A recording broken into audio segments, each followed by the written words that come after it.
মাহির সারোয়ার মেঘ নামটা নিশ্চয়ই অনেকের মনে আছে। 2012 সালে আলোচিত হত্যাকাণ্ডের শিকার সাগর সারোয়ার মেহরুন রুনি দম্পতির ছেলে মেঘ। বাবা মায়ের মৃত্যুর সময় মেঘের বয়স ছিল প্রায় 5 বছর। সেই মেঘ এখন 17 বছরের তরুণ। ছোটবেলা থেকেই মেঘ আলোকিত হয়েছেন নিজস্ব গুণে। পছন্দের খেলা ক্রিকেট, খেলেছেন বিসিবির ইউথ টাইগার অনূর্ধ্ব-16 জোনাল ক্রিকেট টুর্নামেন্টে। শুধু কি খেলা, ক্রিকেট জার্সির ডিজাইনও করেছেন মেঘ। ফুটবলে শেখ জামাল ধানমন্ডি ক্লাবের জার্সি ডিজাইন করেছিলেন তিনি। পাশাপাশি বাংলাদেশ প্রিমিয়ার লিগ ক্রিকেটের 10ম অর্থাৎ শেষ আসরে তার ডিজাইন করা জার্সি পরেই মাঠে খেলেছিল দুর্দান্ত ঢাকা। বাংলাদেশ জাতীয় ক্রিকেট দলে খেলার ইচ্ছা আছে এই মেঘের। তার আগে এই অলরাউন্ডার খেলতে চান বাংলাদেশ অনূর্ধ্ব-19 দলে। এত গুণে গুণান্বিত মেঘ এবার কোটা বিরোধী আন্দোলনেও ছিলেন বেশ সরব।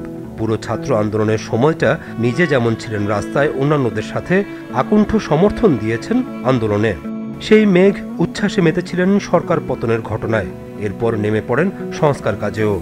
ধানমন্ডি 32 নম্বর বাড়ির ধ্বংসস্তূপ সরানোর কাজে হাত দিয়ে প্রশংসিত হন আবারও। আন্দোলনের জয় পরবর্তী রাস্তায় ট্রাফিক নিয়ন্ত্রণ সহ পরিষ্কার পরিচ্ছন্নতার কাজেও বেশ সক্রিয় ছিলেন মেঘ। বাবা মা ছাড়া সন্তান নিজেকে যে কেমনভাবে গুছিয়ে অন্যান্যদের জন্য অনুকরণীয় হয়ে উঠতে পারে তার যোগ্য উদাহরণ মাহির সারোয়ার মেঘ। শুভকামনা এই লড়াকু তরুণের জন্য।